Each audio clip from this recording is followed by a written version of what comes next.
So like trying to mix oil and water, most people assume that science and spirituality don't play well together, but it's not true. Einstein said that the most beautiful and profound emotion we can experience is the sensation of the mystical. He said it's the source of all true science. Today I want to tell you about research with the classic psychedelic psilocybin that's showing that under supported conditions, psilocybin can occasion mystical type experiences associated with enduring positive changes in attitudes, mood, and behavior. The results are fascinating in their own right, have implications for medical therapeutics and implications as well for the nature of consciousness and ethics and altruism. So by way of background, I've been conducting research on mood-altering drugs for the past 40 years. About 20 years ago, I started a meditation practice that profoundly shifted my worldview and got me very curious about the nature of spiritual experience. I became reacquainted with research conducted mostly in the 1950s and 60s, showing that under some conditions, classic hallucinogens like psilocybin could occasion mystical experiences that looked very much like those that occur naturally and that have been reported by mystics throughout the ages. I became interested in psilocybin.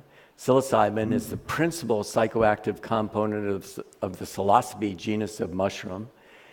Psilocybin in the form of these mushrooms have been used for hundreds, possibly thousands of years within various cultures for healing and spiritual purposes.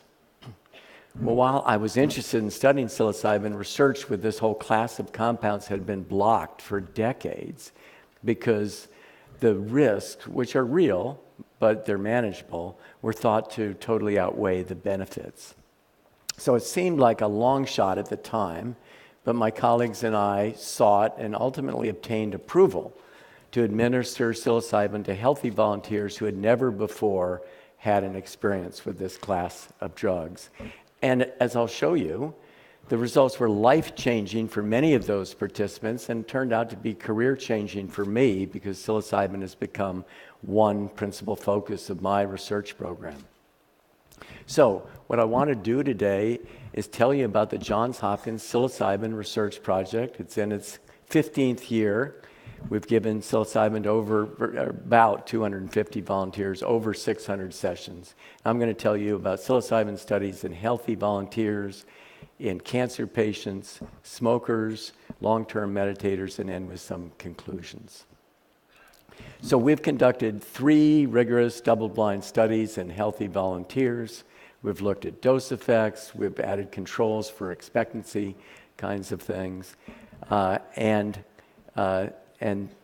These sessions for these studies are held in a living room-like environment. Before the first session, volunteers develop a trusting relationship with our session monitors, which reduces adverse effects of psilocybin. On session days, volunteers come in, they swallow a capsule. They're encouraged to lay on a couch, use eye mask and headphones through which they listen to a musical program and direct their attention inward. If fear or anxiety arise, then the monitors are there to provide reassurance. So, not surprisingly, a high dose of psilocybin under these conditions produces hallucinogen-like effects. So there are perceptual changes like visual illusions. There's greater emotionality like increased sense of joy, less frequently fear, and there are cognitive changes.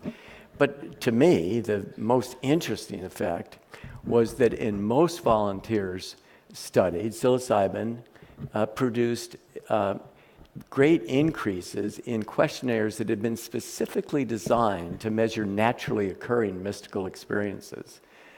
These experiences are characterized by a sense of unity, a feeling that all people and things are connected, accompanied by a sense of sacredness, a sense of positive mood, love, joy, and a deeply felt sense of encountering ultimate reality. These experiences are felt to be more real and more true than everyday waking consciousness. Now, psilocybin is a relatively short-acting drug, so by the end of the session day, these effects are gone, but vivid memories for these salient experiences endure. In one study, we had volunteers return a month after each session to complete some questionnaires. 80% of the volunteers in that study, after having 1 or 2 high doses of psilocybin, reported that the experience was among the 5 most personally meaningful and spiritually significant experiences of their lives. And in fact, about 50% said it was the single most personally and spiritually significant experience of their life, comparing it, for instance, to the birth of a firstborn child or death of a parent. These are stunning and remarkable findings. Long-term follow-up of these kinds of effects shows that they're sustained, these positive effects are sustained for at least a year and probably longer.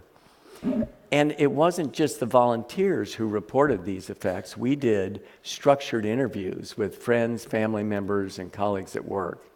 And this statistically verified the volunteers' reports. So we've continued this whole line of research over the last several years and studied other populations, the first of which are psychologically distressed cancer patients. So we've recently completed a study in 51 cancer patients with life-threatening cancer diagnosis who met clinical criteria for having a depression or anxiety disorder. These volunteers were randomly assigned to receive either a low dose or a high dose of psilocybin under double-blind conditions. Now, these results are still preliminary, but they're very promising. And what this graphic shows is the percentage of volunteers showing clinically significant improvement in depressed mood. The orange bar shows that 92% of those people who received the high dose of psilocybin 5 weeks after the session were reporting or were showing clinically significant improvements, much greater than the green bar that shows the effects after the low dose of psilocybin. The blue bar shows that the effects of this high dose of psilocybin are sustained out to 6 months. So about 80% are continuing to show clinically significant improvement. And in fact, in 70% of these, the symptoms have remitted to the normal range. We're showing similar effects for anxiety. These effects are really quite remarkable. What we're showing here is a single exposure to a substance producing substantial and enduring antidepressant and anxiolytic effects. Such an effect actually is unprecedented within the field of psychiatry. Another population we've looked at are cigarette smokers seeking abstinence. These are long-term smokers, multiple failed quit attempts. In our first pilot study, 15 volunteers, we integrated a cognitive behavior therapy for smoking cessation with our supported psilocybin intervention. In this study, volunteers had up to 3 psilocybin sessions. The first session corresponded with their target quit date. And this graphic shows urinary cotinine, which is the major metabolite of nicotine, over the course of the study. You can see in the first 5 weeks, volunteers are showing high levels of cotinine, and that's consistent with the fact that this is the period where they're learning the cognitive approach to smoking cessation. It's prior to their quit date. Then we hit that target quit date, urinary cotinine falls dramatically, remains down. At 6 months, we have 80% abstinence rates. So like the cancer data, these data are remarkable because 6-month smoking cessation rates generally run in the order of 15 to about, the best, about 30%. So we're now proceeding with controlled clinical trials. Another population I want to talk about are long-term meditators. So I've come to think of meditation and psilocybin as being complementary processes for investigation of the nature of mind. And in fact, neuroimaging studies show that they both produce similar changes in brain regions related to a sense of self. Well, if meditation represents the tried and true course for investigation of the nature of mind, then psilocybin surely represents the crash course. And in this case, we're interested in whether long-term meditators are showing beneficial or perhaps detrimental effects of psilocybin exposure.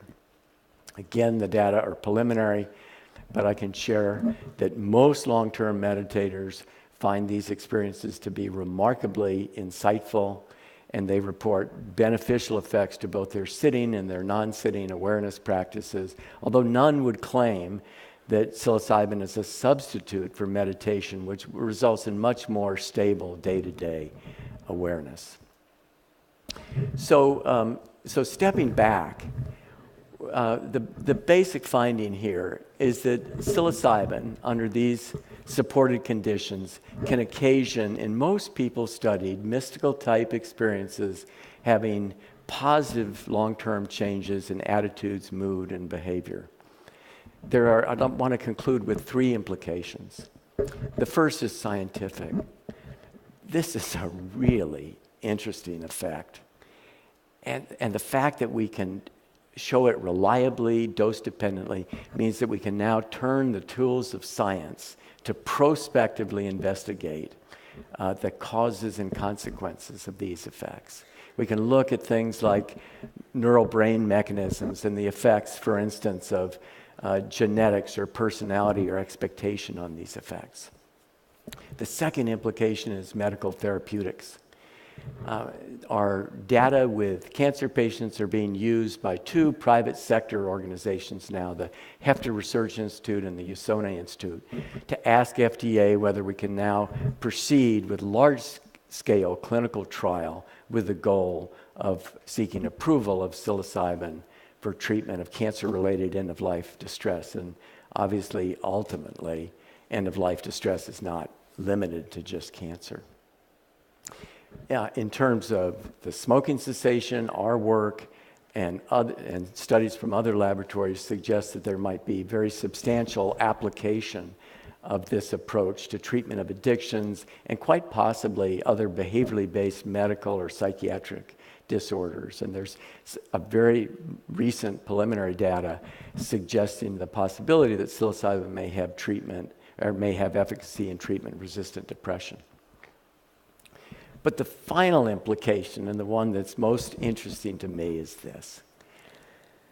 The fact that psilocybin can occasion most people studied mystical type experiences virtually identical to those that occur naturally suggests that such experiences are biologically normal.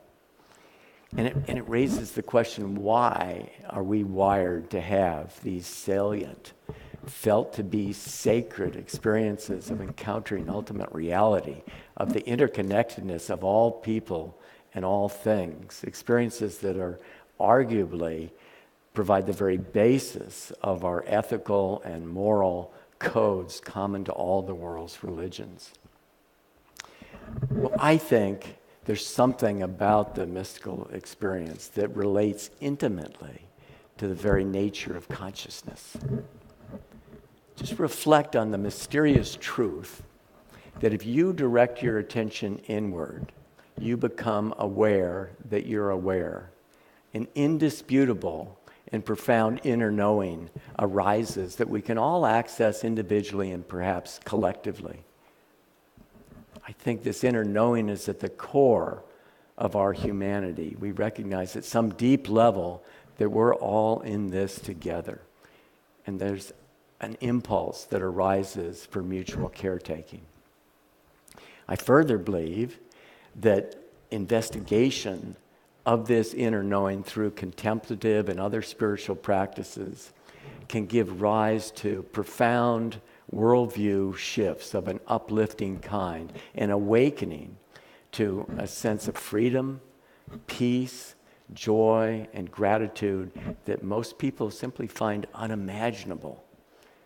Excitingly, exploration of the psilocybin occasioned mystical experience seems to provide a model system for rigorous and prospective investigation of these awakening experiences. Further research will surely reveal underlying biological mechanisms of action will likely result in an array of therapeutic applications. And more importantly, because such experiences are foundationally related to our moral and our ethical understandings, further research may ultimately prove to be crucial to the very survival of our species. Thank you.